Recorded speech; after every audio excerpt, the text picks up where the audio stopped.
about 1 or 2 billion, and now we have 7.5. So the only solution for the world is to decrease the population, factor in the impact. You get a license to have one child in 5 years, and after that you can apply for a next license and you can have another child. How long time ago did you start your work? My organization started to work 27 years ago. So we have some experience, and in the beginning, there were much more adversaries against our organizations because they thought that we were more or less racist because we were against immigration. But we are not against refugees, but especially working migrants coming to Holland in order to make money here. And that could be expats, but also blue-collar workers in building and agriculture. Yeah, every middle town and a middle-sized town is coming to Holland because of immigration. Yes. So you think immigration is the main problem in the Netherlands? In Holland, yes? It is, yes, because we have replacement of our fertility rate, which is below 1.6. So we are not growing anymore, but we are still growing because of immigration. And we think that a livable Holland should exist of no more than 10 million people, and even less if you want to become self-supporting and if fossil energy is outphased. We thought the country was becoming overcrowded, to not a lack of space for all kinds of things, crowded trains, traffic jams and so on. So that's why we wanted to reduce our population. And then, of course, we also were interested in the overpopulation of the whole world. But first of all, our main goal was to reduce the population in the Netherlands. And now we are about 27 years further, and we have 17 million people in our country. But still we are working on a shrinkage of our population, a degrowth. How are you going to achieve your goals? By making people aware of overpopulation and by telling them that there is not enough space in our country for several things such as housing, nature, of course, wind turbines, solar panels, agriculture, and that cannot be combined in such a small country as the Netherlands. So that's why we want to reduce the population, also because of the rising sea level.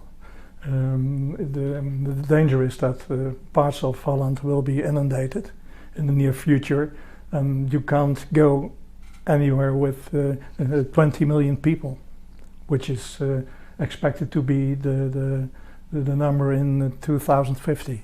Do you think it is possible to fix the problem here in Holland, but not to fix it globally? Will it work? Well, I think every nation has to solve its own problem because they are sovereign in their country. And of course we can cooperate, but I would say, well, every country has the responsibility to adjust the population according to the carrying capacity of the country.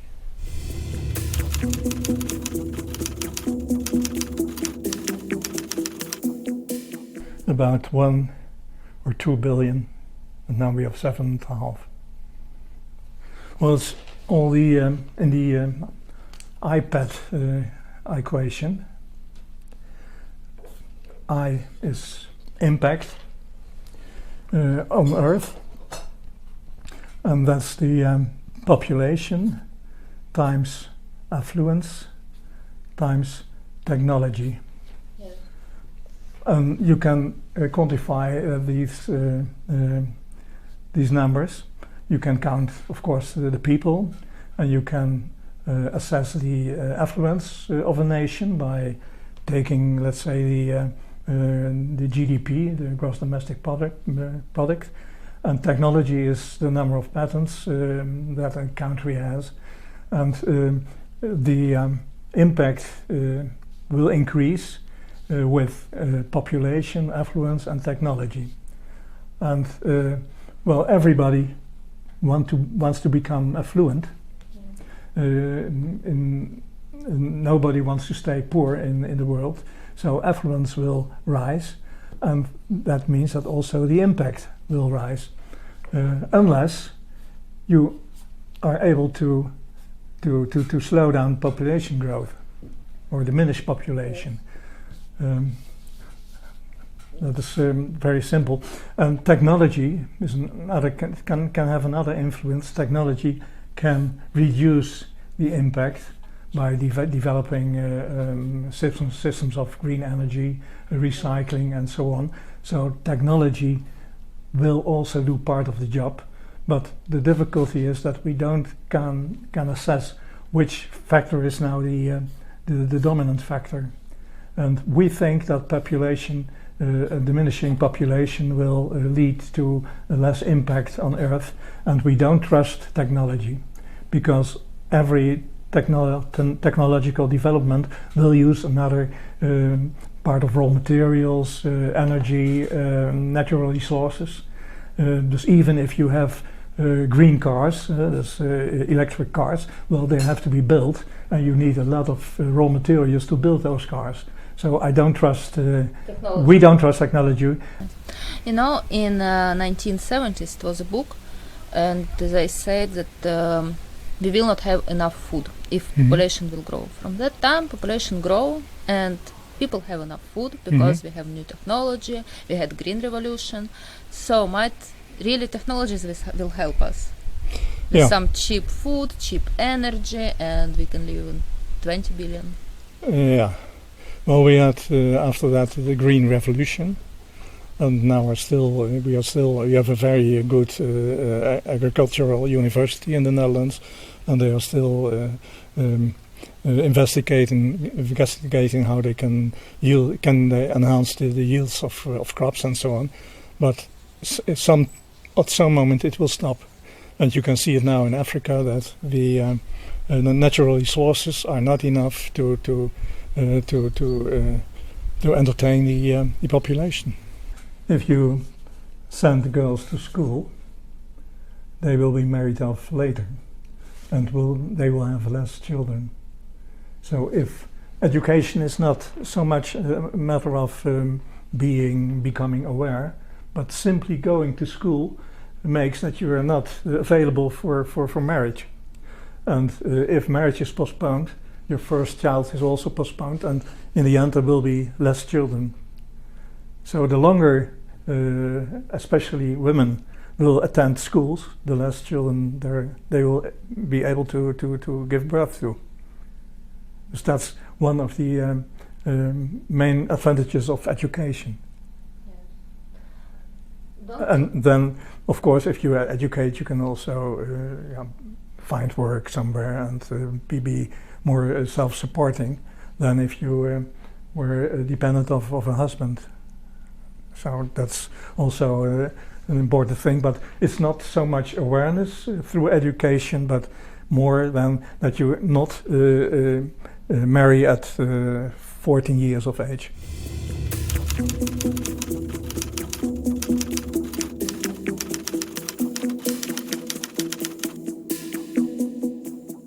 Well, I think that in some countries it might be necessary to be more coercive, not voluntary anymore, but you have different forms of coercion.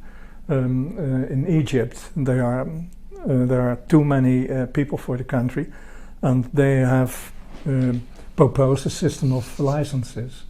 You get a license to have one child in 5 years, and after that you can apply for a next license and you can have another child. So it's not so much coercion, but you get a license to have a child. Yes. And that such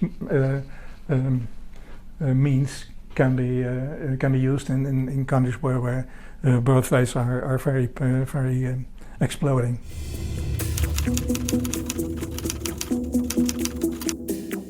Well, I still hope that on a voluntary basis people will stop to have so much children as we see in China right now. But they are trying to promote larger families now, but Chinese people say, well, 1.3 child per family is enough. That's the average at the moment, and you cannot influence that by providing money or so on. Yes, but still globally our population is growing. Yes, especially in Africa. Africa is a disaster at the moment.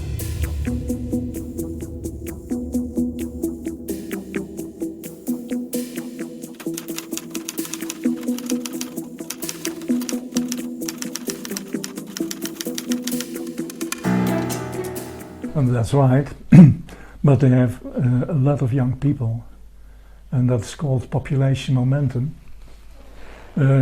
Even if all those young men and women only have one child, the population will still rise, because there are so many young people in those countries. So yeah, I don't know, it will end up with I'm afraid with civil wars and water shortages and food shortages, and there's very little we can do about it in the near future. Yes, you mean that because of climate change we will not have enough resources, and people just start fighting? Yes, climate change is also a factor, but there are too many people on too small. It's not a small country, but there are not enough resources for everybody. Yes. And you can't giving food aid all the time, because if you give food aid, they will start having children again, and they will need more food aid. So it's not possible to solve the problem in that way. And we can still hope that they will be aware of the fact that there are too many people for a country that cannot support those people. Do you feel support of people and support of government? More people understand your goals and sharing? Last week we were visiting a public party, of a politic party in the Netherlands, and they were interested in our work and they wanted to know about it, and they are planning to bring our insights into the parliament. So we have some influence, and we can also see in the reactions on our Facebook page that people are thinking about it, and that they understand that there is a relationship between environmental quality and population pressure. And that's our main aim, that those two notions are seen together in a combination, that they are dependent. Do you collaborate with any other organizations like you with same goals from different countries? Yes, we actually have founded a new organization at the European level in Switzerland last week, and we are cooperating with Hungary and Germany, United Kingdom, Sweden, Austria, and so on, to have an international European organization which is more powerful if we address the politicians in Europe and European Council and so on. And we are cooperating with others. Yeah. Yes. You work in this field already 27 years. Do you feel positive changes? Yeah. Yes. Definitely. It's now you can speak about it. As we started, it was a taboo subject. You couldn't raise it and never, nowhere. But now we can talk freely about overpopulation and population pressure and immigration and so on. Yeah. Which groups of people can be more difficult to convince that such changes are necessary? Well, people who care a lot about human rights and say, well, every human being has the right to live everywhere and go everywhere, and there are no restrictions on the size of his family. People think that and think that it's the main ethical principle. Well, they are difficult to convince. Yeah. What about religious people and families? Not in Holland anymore.